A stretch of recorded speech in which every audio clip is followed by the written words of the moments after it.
Hello and good evening. Welcome to chapter number 2 of your AAA syllabus. हम chapter number 1 की बजाय chapter number 2 से पढ़ाई की शुरुआत करेंगे AAA की. रीजन बीइंग चैप्टर नंबर 1 में बहुत रूल बेस्ड चीजें हैं जिसमें समझना कम है और आपके लिए इंफॉर्मेशन ज्यादा है कि कौन सी रेगुलेशंस कौन से कोड्स हैं जो आप पे एज एन ऑडिटर अप्लाई होंगे, किस फ्रेमवर्क के अंडर आप काम करेंगे, आपसे क्या क्या एक्सपेक्टेड है, कौन से रूल्स आपको फॉलो करने हैं. मैं चाहती हूं लेकिन कि आप लोग चैप्टर 2 से शुरुआत करो अपनी AAA की पढ़ाई की, ताकि इस चैप्टर से आपको ये आइडिया लग जाए कि AAA में आपसे एक्सपेक्टेड क्या है. अगर सिंपल टर्म्स में बोलूं आपसे क्या एक्सपेक्टेड है, तो ये ध्यान रखिए, if you clear this paper आप ऑडिटर बनने के और भी पास हो जाते हैं. आप वो होंगे जो किसी भी कंपनी की बुक्स ऑफ अकाउंट्स को देखेंगे, एनालाइज करेंगे, जहां भी सस्पिशन होगा उसको रिपोर्ट करेंगे और आपके सिग्नेचर, आपके ओपिनियन के बेसिस पे बहुत सारे स्टेक होल्डर्स के इंटरेस्ट्स इंपैक्ट होंगे. आप इतने पावरफुल पोजीशन में होंगे कि आपका एक सिग्नेचर बहुत सारे लोगों के लिए ट्रस्ट का फैक्टर बनेगा. यहीं पे मनी लॉन्ड्रिंग की शुरुआत चैप्टर नंबर 2 में ही दे दी जाती है. अगर यूके की बात करें या किसी और कंट्री की बात करें, money laundering is something which as a first step auditor के लिए आइडेंटिफाई करना बनता है. मनी लॉन्ड्रिंग क्या होती है उस पर जाएंगे, लेकिन आपको थोड़ा बहुत तो पता ही होगा मनी लॉन्ड्रिंग के बारे में. ऑडिटर जहां किसी भी कंपनी के बुक्स ऑफ अकाउंट्स देख रहा है, वहां पे पैसे घुमाए जा रहे हैं एक जगह से दूसरी जगह, या ब्लैक मनी को वाइट किया जा रहा है, शेल कंपनीज खोली जा रही है, ये सारी चीजें मनी लॉन्ड्रिंग के अंडर आती हैं. और एक ऑडिटर इन सब को गेज कर सकता है, पकड़ सकता है. एक reasonable level of intelligence, professional due care expect की जाती है हर एक ऑडिटर से. और मनी लॉन्ड्रिंग पकड़ना आपके लिए क्रूशियल इसलिए भी हो जाता है, एक कंपनी में अगर कुछ भी मिस एक्टिविटी चल रही होती है, stakeholders have a right to know that. आप लोगों पे ट्रस्ट ही तो इसी बात का होता है एज एन ऑडिटर, इसीलिए तो आप पे ट्रस्ट किया जाता है कि आपने देखा है, you are the eyes of several stakeholders. इसलिए ये चैप्टर शुरुआत में ही इंट्रोड्यूस किया गया है so that you understand it's relevance. अगर एग्जाम पर्सपेक्टिव से बात करूं तो इसमें आपको 4-5 क्वेश्चंस मिल जाएंगे. नॉट दैट कि ये हर अटेम्प्ट में आना बहुत जरूरी ही है, लेकिन प्रैक्टिकल लाइफ के हिसाब से money laundering is something which you as an auditor should understand. तो एक एक करके शुरुआत करते हैं इसकी. आपको स्क्रीन पे जो नोट्स दिख रहे हैं, ये नोट्स आपको मिलेंगे. मैं शुरुआत ऐसे करती हूँ कि नॉट दैट कि मैं यहाँ पे उठा के इनकी रीडिंग करना चालू कर दूंगी, मैं वो बिल्कुल नहीं करूंगी. आपको कॉन्सेप्ट समझाऊंगी. हाँ, ये मेरे सामने होने से कई जगह जहां मुझे आपको बिल्कुल टेक्निकल लैंग्वेज समझानी है, वो समझाने में मुझे आसानी होगी. शुरुआत करते हैं मनी लॉन्ड्रिंग की डेफिनेशन से. आई वॉज जस्ट टू से मनी लॉन्ड्रिंग की डेफिनेशन से. Now the definition is quite important from exam perspective. आपको हर चीज AAA में रटनी नहीं है, लेकिन कई डेफिनेशंस ऐसी होंगी जो आपको लर्न होनी चाहिए to make your answer look impressive. Every word in a definition is important. वो इस डेफिनेशन से समझते हैं कि कैसे इसका भी हर वर्ड इंपॉर्टेंट है. तो देखते जाइए. Money laundering is the process by which criminals attempt to conceal the true origin and ownership of the proceeds of their criminal activity, allowing them to maintain control over the proceeds and ultimately providing a legitimate cover of their source of income. So it's a very long definition. मैं इसको break कर करके आपको पहले समझाती हूँ. सबसे पहली चीज, क्रिमिनल्स अटेम्प्ट करते हैं कुछ छुपाने का attempt. They try to conceal something. What are they trying to conceal? The true origin and ownership of the proceeds of their criminal activity. एक criminal activity उन्होंने करी, उससे कुछ proceeds मिली, पैसा मिला. ये पैसा कहां से आया, यानी ट्रू ओरिजिन, इसको वो कंसील करने की कोशिश करते हैं. क्योंकि ऑब्वियसली क्रिमिनल एक्टिविटी से जो प्रोसीड्स आ रही हैं, आपने अगर ये बोल दिया कि ये जो पैसा आया है वो उस एक्टिविटी से आया है, तो ऑब्वियसली क्रिमिनल एक्टिविटी आपने की है या किसी कंपनी ने की है या उसके ऑफिसर ने की है, तो उसके ऊपर पेनल्टी, इम्प्रीजनमेंट, कई चीजें आ जाएंगी। यानी यहां पे क्या होता है, there is an attempt of concealment. What are you trying to conceal? The origin from where you got the proceeds from a criminal activity. यानी आपने क्रिमिनल एक्टिविटी की, उससे कुछ प्रोसीड्स आई, अब इन प्रोसीड्स का जो ओरिजिन है वो आप कंसील करने की कोशिश करते हैं। That's a deliberate attempt to conceal that origin, allowing them to maintain control over the proceeds and ultimately providing a legitimate cover of their source of income. वो ऐसा कंसीलमेंट क्यों करते हैं? So that they can control the proceeds. इसको मैं आपको एक बिल्कुल सिंपल तरीके से समझाती हूँ और फिर उस डेफिनेशन को हम एक एक करके उसमें फिट करते हैं। एक कंपनी के डायरेक्टर ने किसी सप्लायर को बिजनेस दिलवाया और उस सप्लायर से ब्राइब ली। ये जो ब्राइब है, this is a criminal activity. Criminal activity से पैसा आया, तो इसका ट्रू ओरिजिन क्या है? ब्राइब से आया हुआ पैसा। इन प्रोसीड्स को, यानी इस ब्राइब के पैसे को, कोशिश तो करेगा ना डायरेक्टर कि उसके पास से इन प्रोसीड्स का कंट्रोल रहे। Control, the director will always want to control that money, right? और अल्टीमेटली वो इस पैसे को कहीं ना कहीं अपने अदर सोर्सेज ऑफ इनकम में कन्वर्ट करने की कोशिश करेगा। वो या तो इस पैसे को बैंक में जमा करा देगा, धीरे धीरे करके अपनी वाइफ को बोल देगा ज्वेलरी ले ले, कहीं पे अपने बच्चे के नाम से, ड्राइवर के नाम से घर खरीद लेगा। यानी वो अपनी अदर सोर्सेज ऑफ इनकम में इसको घुसाने की कोशिश करता है और एक गलत सोर्स से आए हुए पैसे को सही सोर्स में कन्वर्ट करता है। तो मनी लॉन्ड्रिंग की डेफिनेशन में हमने क्या चीजें देखी, वापस से देखो। नंबर 1, यहां पे क्रिमिनल क्या अटेम्प्ट करता है? He tries to conceal the origin of the proceeds from a criminal activity. Proceeds which he obtain from a criminal activity, उसका ओरिजिन कंसील करने की कोशिश करता है, so that he can maintain control over the proceeds and he can create a legitimate is जायज, valid, legal, legitimate cover बना सके अपनी अदर सोर्सेज ऑफ इनकम से, so that he can create a legitimate cover और he can convert that proceeds from criminal activity into a लेगिटिमेट source of income. अब इसको बिल्कुल word to word learn नहीं करना, लेकिन कुछ इंपॉर्टेंट चीजें हैं जो आपको इस डेफिनेशन में याद होनी चाहिए। कंसीलमेंट कौन कर रहा है? क्रिमिनल कर रहा है। किस चीज का कंसीलमेंट कर रहा है? Origin of the proceeds which were received from a criminal activity. Then what is he trying to do by this concealment? He is trying to maintain control over the proceeds and the proceeds he is trying to cover them into a legitimate source of income. ये वाले words भी अगर आपने money laundering की definition में use कर लिए, you are most likely going to get full marks. अब थोड़ा सा मैंने एक्सप्लेनेशन यहां दिया कि इसको डिटेल में थोड़ा सा समझना। जो भी प्रॉपर्टी है, जो भी प्रोसीड्स हो, वो क्राइम से हो।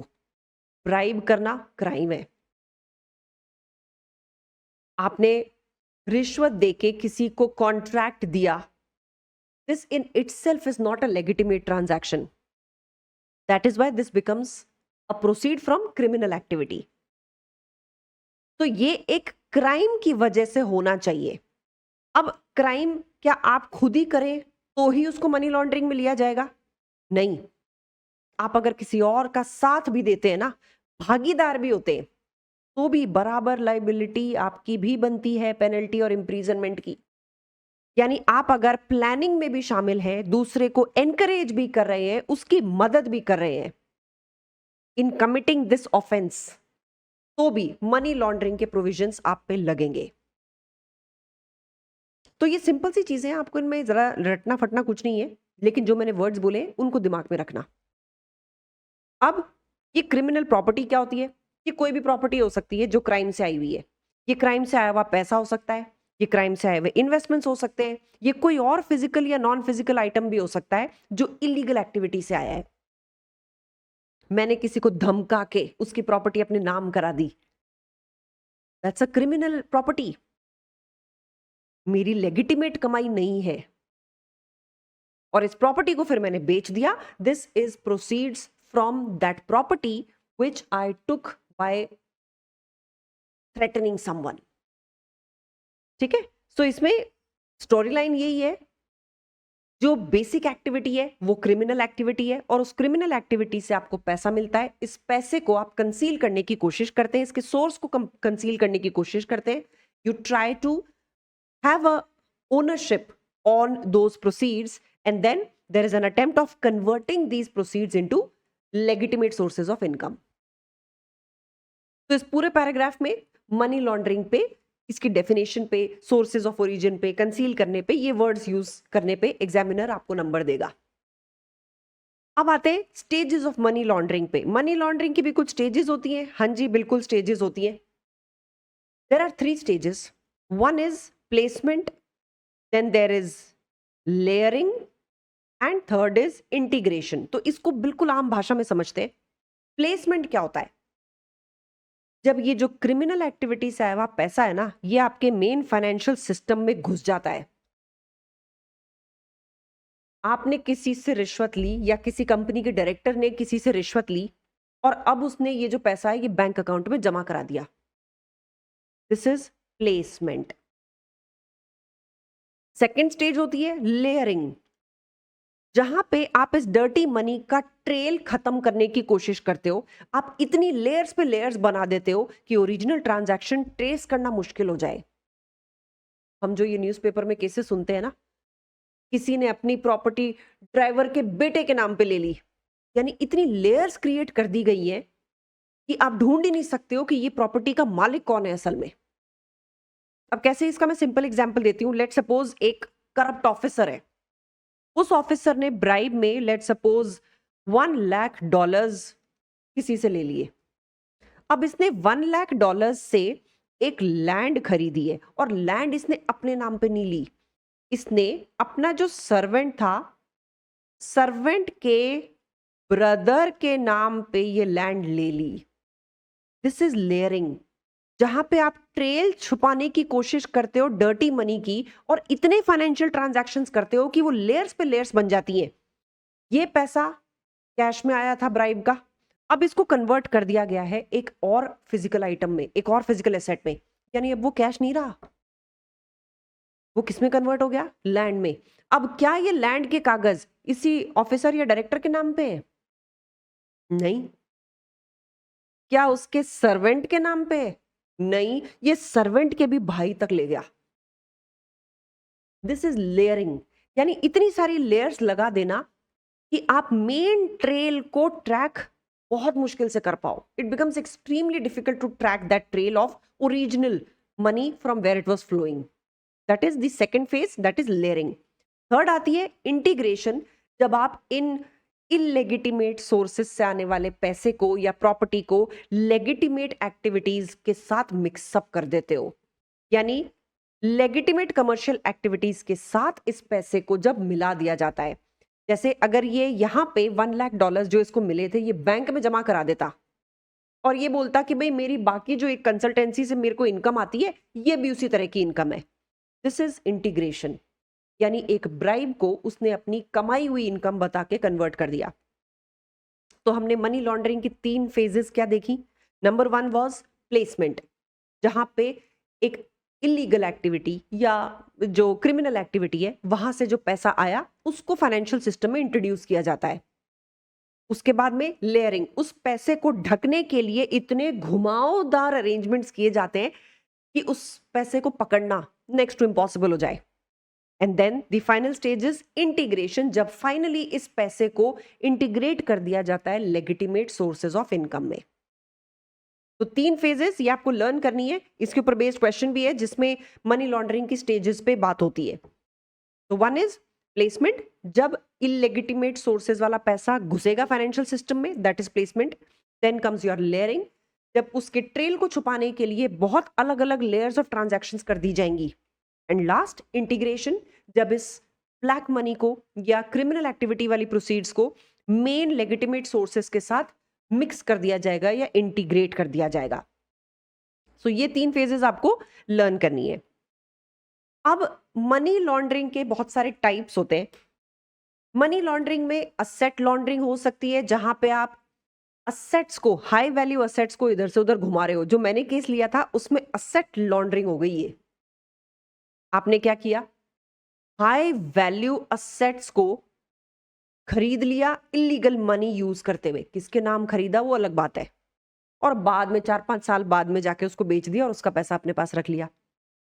ये तो एक तरह का अरेंजमेंट है। कहने का मतलब ये है, जब क्रिमिनल एक्टिविटी की प्रोसीड से प्रॉपर्टी या असेट खरीदा जाए या उसमें डीलिंग हो, दैट इज असेट लॉन्ड्रिंग।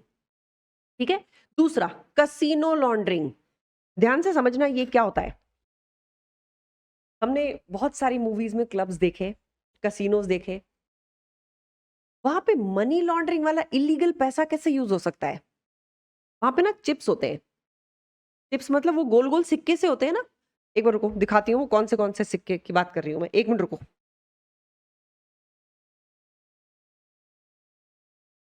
ये देखो, दिख रहे, ये कसीनो चिप्स बोलते हैं इनको। अब इन चिप्स को कैसे यूज किया जा सकता है मनी लॉन्ड्रिंग में आए हुए पैसे को घुमाने में। समझो उस पूरे सिस्टम को कैसे यूज करते हैं इसको। मैं आती हूँ वापस से नोट्स पे। अब क्या होगा, लेट सपोज अब एक ऑफिसर है, उसने ली, ब्राइब ली, वो पहुंचता है कसीनो में। ये जो ब्राइब वाला पैसा था वो देता है और ये कसीनो चिप्स ले लेता है। अब ये खेलता नहीं है जाके, इसके पास जो चिप्स होते हैं ये ऐसे के ऐसे लास्ट में काउंटर पे दे देता है और बदले में या तो बैंक ट्रांसफर करवा लेता है या फिर कैश वापस ले लेता है। लेकिन अपनी जो ये ब्राइब और घर पे छोड़ के आया था ना, उसको भी विनिंग्स फ्रॉम कसीनो दिखा के डिक्लेयर कर देता है एज इनकम। इसको बोलते हैं कसीनो लॉन्ड्रिंग। ये और भी कई तरीके से कर सकता है, क्योंकि ये किसी ने नहीं देखा ना कि कसीनो में इस बंदे ने, लेट सपोज इसने ये ब्राइब तो इसने $1 लाख की ही ली थी। ये कसीनो में जाता है और कसीनो में जाके ये $10,000 के ही चिप्स खरीदता है। कौन देख रहा है कि $10,000 इसने लगा के $1 लाख की वाकई कसीनो में विनिंग्स नहीं की होगी। ये तो कोई प्रूव ही नहीं कर सकता ना कि उस दिन ये कितना जीता कितना नहीं जीता। कोई वहां पे कसीनो में बैठ के, nobody is keeping a book keeping, कोई नहीं कर रहा वहां पे। Nobody is keeping a track of it, how much you have earned और how much an individual one in the games. Nobody is doing that. तो $10,000 उसने लगाए, उसने चाहे ना भी खेला, जो चिप्स थे वो काउंटर पे वापस लेके गया और उससे कैश वापस ले लिया। और वहां पे आके रेगुलेटरी अथॉरिटीज को अपनी इनकम टैक्स रिटर्न में ही जस्ट सेड कि $1 लाख की मेरी कसीनो विनिंग्स हैं ये। इसको बोलते हैं कसीनो लॉन्ड्रिंग।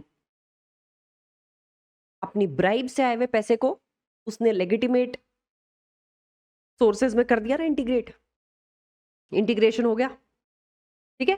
फिर आता है ट्रेड लॉन्ड्रिंग। यहां पे फर्जी invoice banana is trade laundering. जहां पे क्या होता है, आपका बिजनेस लेजिटिमेट होता है, वो इलीगल मनी को घुमाने के काम आता है। यानी आप फर्जी बिल यूज करते हैं ताकि गलत पैसे को सही सोर्सेज में कन्वर्ट किया जा सके। अब आप पूछोगे कैसे, हमारे बच्चे बहुत मासूम होते हैं, लेकिन the world is changing now, different ways of fraud are changing now. अब समझो इसमें इलीगल मनी कैसे रूट होगा लेजिटिमेट बिजनेस से। रिश्वत का ही पैसा लेते हैं, ब्राइब का ही पैसा लेते हैं। नाउ दिस डायरेक्टर, इनकी वाइफ ये पेंटिंग्स बनाती हैं और पेंटिंग्स बेचती हैं, ये उनकी वाइफ का बिजनेस है। Now this money which this director और the officer got from bribe, ये इन्वेस्ट कर देते हैं उस बिजनेस के अंदर और उसमें दिखा देते हैं रेवेन्यू। मतलब मैडम की पेंटिंग किसी थर्ड पर्सन ने खरीदी है और उसने $1 लाख दे दिए मैडम को, मतलब डायरेक्टर साहब की वाइफ को। एक लेजिटिमेट बिजनेस से फर्जी बिल बना के, फर्जी इनवॉइस बना के ये ब्राइब का पैसा बना दिया ना, वाइट पैसा लेजिटिमेट सोर्स में कन्वर्ट कर दिया, कैपिटल की तरह इन्वेस्ट कर दिया। ये दिखा दिया कि भाई किसी ने डोनेशन दिया था, मैडम की पेंटिंग किसी को बहुत पसंद आई, वो देख के चला गया, ये लो मैडम एज डोनेशन ही ले लो आप। तो it can be anything. Exhibition की टिकटें बना दी इन्होंने, एग्जीबिशन जो कभी लगी नहीं, there was no exhibition. Madam की कभी कोई एग्जीबिशन नहीं लगी किसी पेंटिंग की, एग्जीबिशन की टिकट लगा दी और टिकट से दिखा दिया $1 लाख टिकट के नाम पे आए हैं हमारे एग्जीबिशन के टिकट के। कौन सी एग्जीबिशन? जो कभी हुई नहीं। That means trade laundering is when you create false invoices, fuzzy invoices. The business is legitimate, but the illegal money is routed through this business. That is trade laundering. मैं एक बार ना pen का colour change करती हूँ, it is just mixing with the content. Then fiscal offenses where tax evasion happens, that also gives rise to money laundering. कैसे? Tax evasion अगर कोई भी करता है जहां पे इनकम को जानबूझ के छुपाता है, तभी तो अपने इवन आप दुबई में देखो वैट क्यों लगा है वहां पे, कि आदमी जब खर्च करेगा ना तो टैक्स देगा। तो खर्च करते टाइम टैक्स देना पड़ रहा है क्योंकि कमाई तो वो छुपा जा सकता है, लेकिन खर्चा कैसे छुपाएगा? इंडिया में जीएसटी लगता है। इसका पर्पज ये होता है कि इंसान अपनी इनकम ना छुपाए।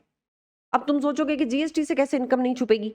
जीएसटी जो पे कर रहा है ना, उसकी इच्छा हमेशा रहेगी मुझे बिल दे भाई, क्योंकि जीएसटी पे कर रहा हूं मैं। इसलिए बोलते भी हैं कि भाई बिल लो, बिल लो। अगर आप बिल नहीं लेते हो, सेलर हो सकता है दिखाएगा ही नहीं ये जो पैसा उसको मिला है, he will not show as is income. वो क्या करेगा? लेट सपोज कोई सेलर है, ज्वेलरी का बिजनेस है उसका, उसके पास 1 2 3 रिंग्स हैं। थर्ड रिंग जिसने खरीदी उसने बिल नहीं मांगा।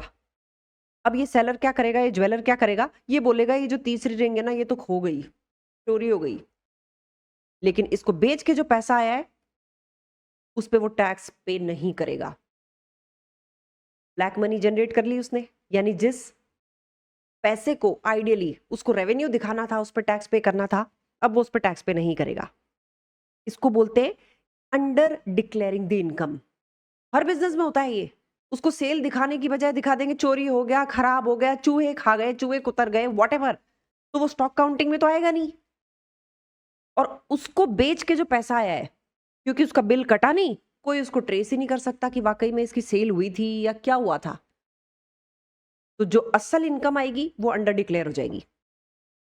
ठीक है। देन ओवर क्लेमिंग एक्सपेंसेस, खर्चा होता है 100 पाउंड्स का या $100 का और उसका बिल बना दिया जाता है 1000 पाउंड्स का। तो इनकम कम बचती है क्योंकि खर्चे ज्यादा दिख रहे हैं, नेट प्रॉफिट कम बचेगा तो टैक्स भी कम पे करना पड़ेगा, जबकि असल में तो खर्चा इतना नहीं हुआ ना। This also becomes a fiscal offence जो टैक्स इवेजन से आता है। तो इसको भी बोलते हैं कि ये भी फंड्स को इधर उधर घुमाना ही हुआ, ईमानदारी से टैक्स पे ना करना, gives rise to black money. Okay, then अब आते हैं ब्लैक मनी या मनी लॉन्ड्रिंग से रिलेटेड हमारे पास क्या कोई रेगुलेटरी फ्रेमवर्क या कोई गाइडेंस है? The answer is yes. You have FATF, financial action task force. ये टास्क फोर्स ना जैसी फिल्मी टास्क फोर्स होती है ना, टेररिस्ट टास्क फोर्स रॉ, उस तरह की होती है लेकिन ये फाइनेंशियल एक्शंस के केस में होती है। एक गवर्नमेंट बॉडी है जो स्टैंडर्ड्स डेवलप करती है, प्रोमोट करती है पॉलिसीज को, ताकि मनी लॉन्ड्रिंग को रोका जा सके। क्योंकि जहां पे भी ब्लैक मनी आएगा वहां पे टेररिस्ट फाइनेंसिंग के भी चांसेस बढ़ जाते हैं। ऑब्वियसली टैक्स पे किया हुआ पैसा तो कोई टेररिस्ट को देगा नहीं कि चलो आर्म्स एंड एम्यूनिशंस खरीद लेना तुम लोग। ऑब्वियसली ये जो ब्लैक मनी आएगा ये ही टेररिस्ट फाइनेंसिंग में काम आता है। गलत सोर्स से आया हुआ पैसा गलत पर्पस के ही काम लिया जाता है मोस्ट ऑफ द केसेस में, एंड वेरी हाई चांसेस कि वो काम ऐसे ही लिया जाए। हाँ, बहुत सारे केसेस में उसको इंटीग्रेट भी कर दिया जाता है एक लेजिटिमेट सोर्स ऑफ इनकम में, लेकिन टेररिस्ट फाइनेंसिंग ब्लैक मनी से ही होती है, वो कभी भी टैक्स पेयर के पैसे से नहीं होती है। Now this FATF it will give you some recommendations ताकि कुछ इंटरनेशनल AML स्टैंडर्ड्स वो बनाए और फॉलो करे। AML is anti money laundering standards.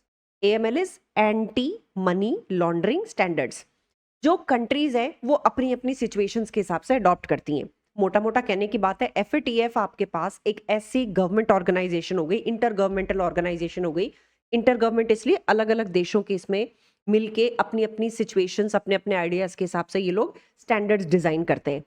Standards जो मनी लॉन्ड्रिंग को प्रिवेंट करने में काम करें। जहां मनी लॉन्ड्रिंग आए, याद रखना टेररिस्ट फाइनेंसिंग वहां पे रेफर कर देना एग्जाम में। अब एफएटीएफ की रिकमेंडेशंस में क्या क्या हो सकता है, ये बता सकता है scope of criminal offence of money laundering. मतलब हम मनी लॉन्ड्रिंग में अगर हम ये बोल रहे हैं कि दिस इज क्राइम, क्या एक्टिविटी इसमें क्राइम में मानी जाएगी, क्या एक्टिविटी क्राइम नहीं मानी जाएगी, यानी स्कोप डिसाइड करना कि हम criminal activity from money laundering में क्या क्या इंक्लूड करेंगे।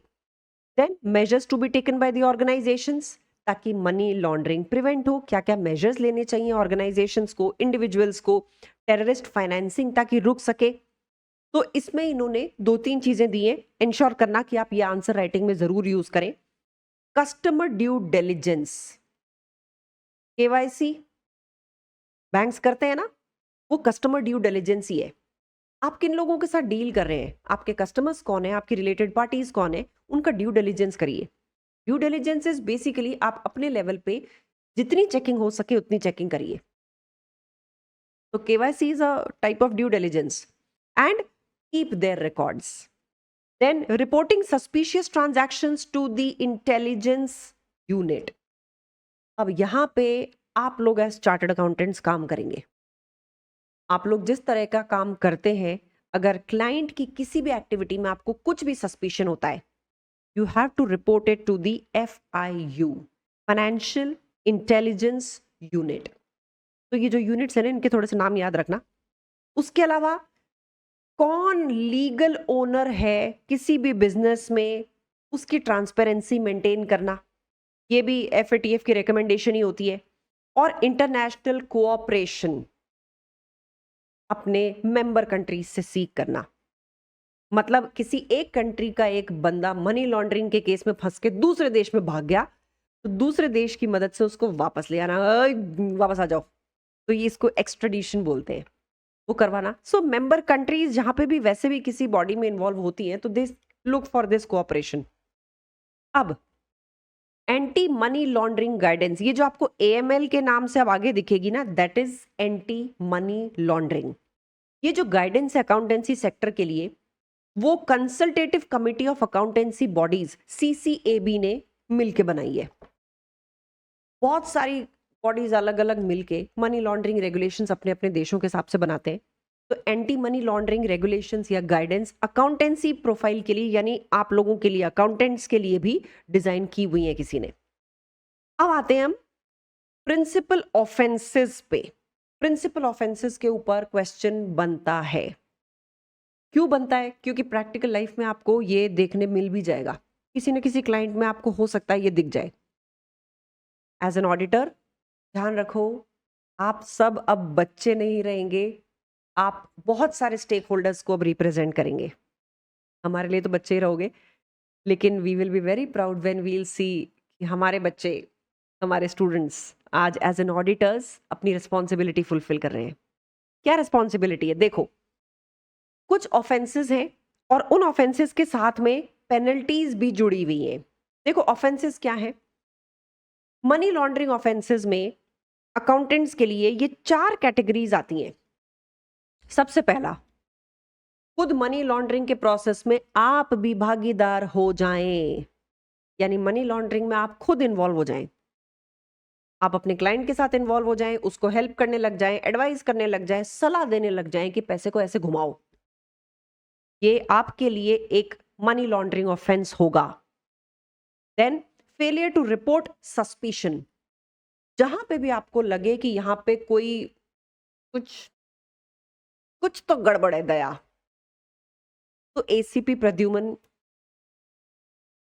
बन के आपको एक थर्ड आई बनना है और इस सस्पिशन को रिपोर्ट करना है। किसको रिपोर्ट करना है? वो इंटेलिजेंस यूनिट थी ना, फाइनेंशियल इंटेलिजेंस यूनिट, उसको। ठीक है, बाकी यूके कोड के हिसाब से, यूके रेगुलेशंस के हिसाब से और भी अभी आप आगे डिटेल में आएंगे कि आपको क्या करना होता है इन डिटेल। अभी के लिए तो you have to report to the appropriate authority. जैसे ही आपको सस्पिशन मिले रिपोर्ट करो, और आपने रिपोर्ट अगर नहीं किया, this is an offence. Then tipping off. Tipping off का मतलब क्या होता है? क्लाइंट को इशारों इशारों में ये बता देना कि यार आपके किसी ट्रांजैक्शन पे ना रेगुलेटरी अथॉरिटीज की नजर है, टिप ऑफ कर देना। कुछ भी ऐसा काम कर देना जो सामने वाले को सचेत कर दे, कॉशियस कर दे, दैट इज टिपिंग ऑफ। यानी जो भी सस्पिशियस एक्टिविटी है या कोई भी इन्वेस्टिगेशन चल रही है उसके बारे में कुछ भी तरीके से सामने वाले को आगाह कर देना, दैट इज टिपिंग ऑफ। अगर आपने टिपिंग ऑफ की, ये एक सीरियस ऑफेंस होगी। एंड देन स्पेसिफिक ऑफेंसेस, जहां पे आप जो प्रिवेंटिव मेजर्स ले सकते थे ताकि मनी लॉन्ड्रिंग ना हो, आपने वो प्रिवेंटिव मेजर्स नहीं लिए।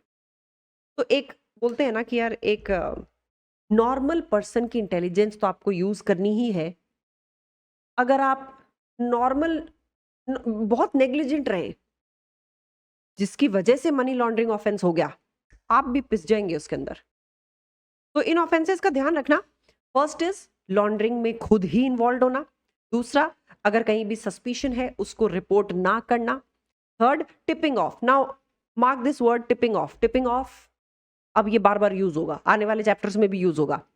एंड फोर्थ, स्पेसिफिक ऑफेंसेस, जहां पे आपको कुछ प्रिवेंटिव स्टेप्स लेने थे but you failed to take those preventive steps. जो सत्यम वाला केस आया था उसमें भी यही चीज थी कि एक रीजनेबल स्टेप्स एक्सपेक्टेड थे ऑडिटर्स से, they didn't take it and कुछ का कुछ ऑडिट रिपोर्ट उन्होंने साइन कर दी। एनीवेज, ये यहाँ पे इसकी डिटेल है कि लॉन्ड्रिंग में आपका डायरेक्ट इन्वॉल्वमेंट होना, फेलियर टू रिपोर्ट सस्पिशन। अच्छा, अब सस्पिशन को मैंने रेड मार्क किया है ताकि आपको यहाँ पे एक चीज याद रहे। क्वेश्चंस बिल्कुल एग्जाम में ऐसे आए भी हैं और आ भी सकते हैं, जहां पे आपको कोई बिजनेस एक्टिविटी बताई जाएगी और आपको उसमें सस्पिशन दिखाना होगा।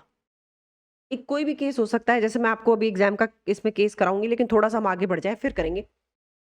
कोई भी केस हो सकता है, लेट सपोज एक कंपनी है, उसने बहुत सारी सब्सिडरीज खोल रखी है और ये सब्सिडरीज कुछ भी काम नहीं करती।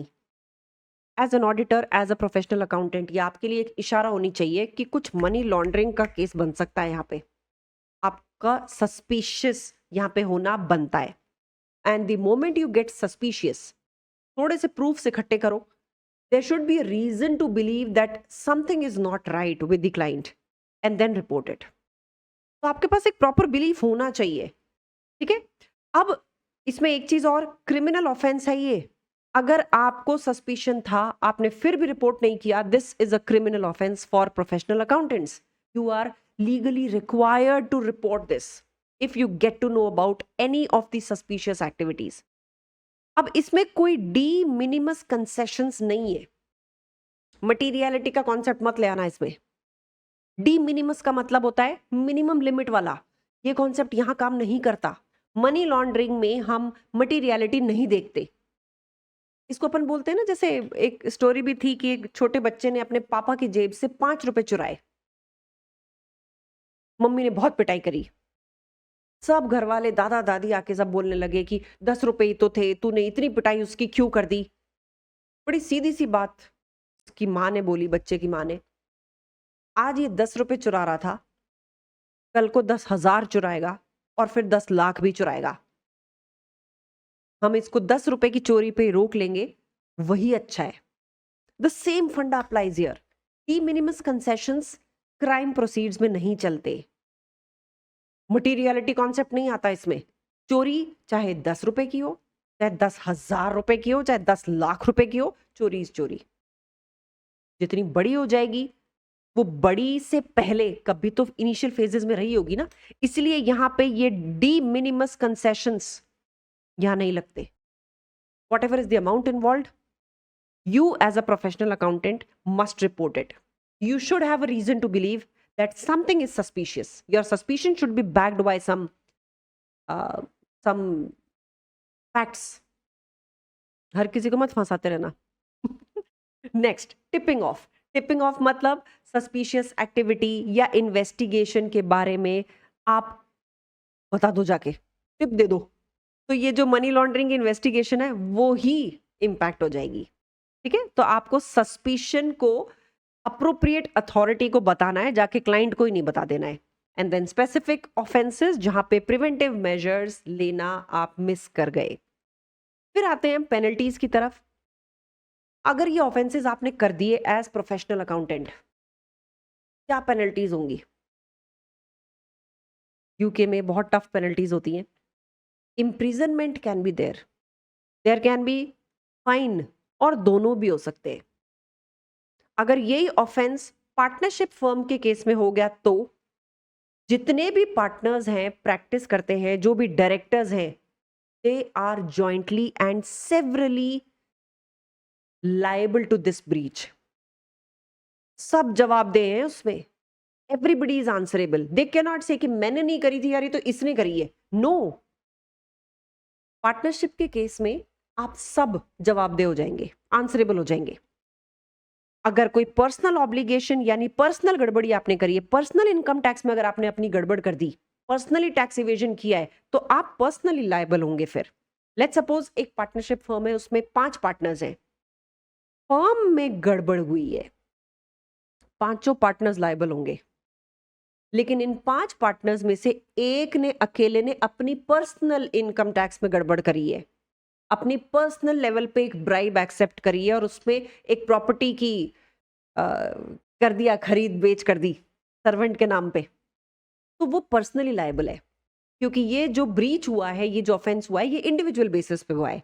लेकिन अगर फर्म के लेवल पे होगा तो सारे के सारे पार्टनर्स, भले ही वो इसमें इन्वॉल्व हो चाहे नहीं हो, पार्टनर्स और directors, they will be jointly and severally liable. ठीक है. उसके अलावा कुछ एडिशनल लाइबिलिटी भी आ सकती है यहाँ पे पार्टनरशिप फर्म के लिए. आप बिजनेस नहीं चला पाएंगे.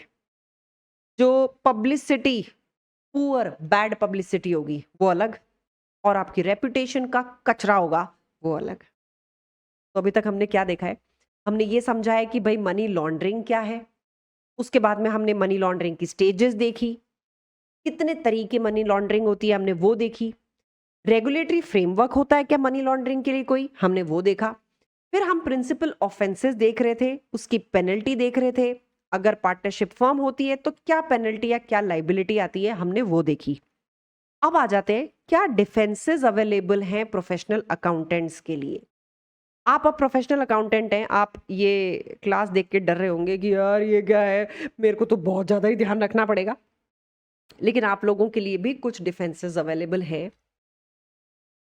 जैसे ही आपको पता चले that there is something which is not right, you have to report it to the relevant authority या फिर MLRO को. ये मनी लॉन्ड्रिंग का ऑफिसर होता है.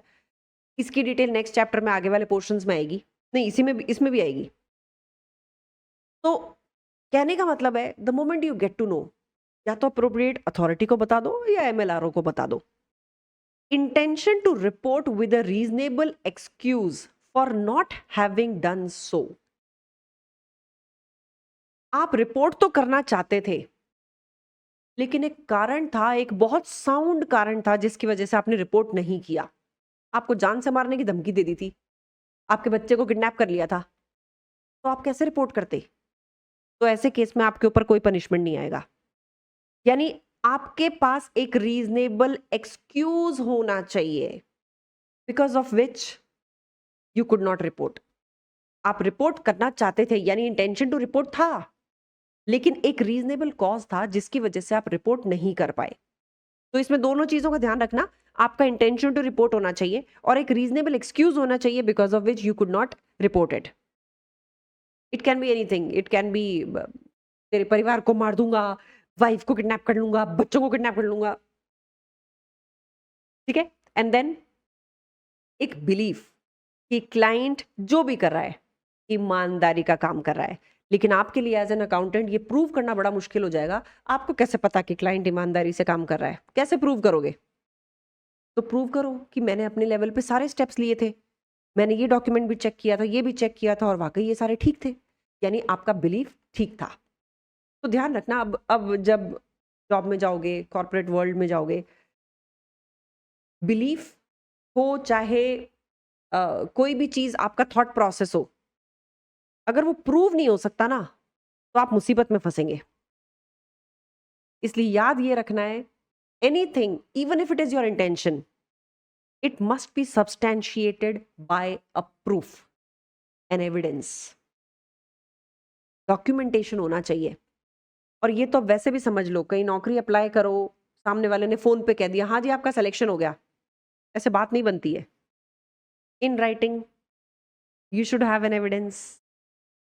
तो डॉक्यूमेंटेड होनी चाहिए चीज, ऐसे नहीं होनी चाहिए कि हाँ भाई ठीक है अपन वर्बल बातों पे बिलीव करके बैठ गए। अब ध्यान रखना, डॉक्यूमेंटेड, ठीक है। तो यहाँ पे मैंने ये चीज लिख दी, यहाँ पे रिपोर्ट टू अथॉरिटीज, रिपोर्ट करो भाई, कोई भी इलीगल एक्टिविटी आपको अगर दिख रही है रिपोर्ट करो, ताकि कॉम्प्लायंस हो सके और आप एज अ प्रोफेशनल अकाउंटेंट अपने आप को डिफेंड कर पाए। इंटेंशन टू रिपोर्ट होना चाहिए आपका, और इसमें कुछ ऐसे सर्कमस्टेंसेस की वजह से आप रिपोर्ट नहीं कर पा रहे हो जो जस्टिफाइड है। ये नहीं है कि यार मेरे को ना इसने रोक लिया कि तू बताना मत, अगर तू नहीं बताएगी तो $1,00,000 तेरे, तो ये कोई जस्टिफाइड रीजन नहीं है कि तुमने रिपोर्ट क्यों नहीं किया। यार इसने मुझे और $1,00,000 दे दिए, यार मैं रिपोर्ट करने जा ही रही थी इसकी क्रिमिनल एक्टिविटी के बारे में, क्लाइंट की एक्टिविटी के बारे में, इसने फिर एक मेरे नाम फ्लैट कर दिया, एक बंगलो मेरे नाम कर दिया। मैंने फिर तीसरे दिन सोचा कि नहीं, आज तो मैं क्लाइंट की सारी लीगल एक्टिविटीज बताऊंगा एमएलआरओ को। मैंने इतना सोचा, इतने में क्लाइंट ने एक BMW भेज दी। अबे ये कोई रीजनेबल कॉज नहीं है। Reasonable cause which is stopping you from reporting, ये रीजनेबल कॉज खुद कोई क्रिमिनल एक्टिविटी की उपज नहीं होनी चाहिए। And the third, believe in good faith that your client what ever is he doing that is fair, उसमें कहीं कोई झोल झाल कोई गड़बड़ झाला नहीं है, ठीक है। अब इस चैप्टर का ये वाला जो पार्ट है, professional duty of confidence versus reporting, इसको नेक्स्ट पार्ट में करेंगे। अभी के पार्ट में यहीं तक ही ब्रेक लगाते हैं।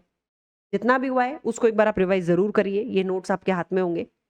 जो मैंने कीवर्ड्स बोले उनको हाइलाइटर से मार्क करना, and whenever you are revising revisit these words again so that by default you start using them in your answers. Okay, we'll catch up with the remaining part of the chapter in the next session. Same time, same channel. I'll be there to brief that part to you. Till the time, keep on studying, keep on growing. Thank you so much and take care.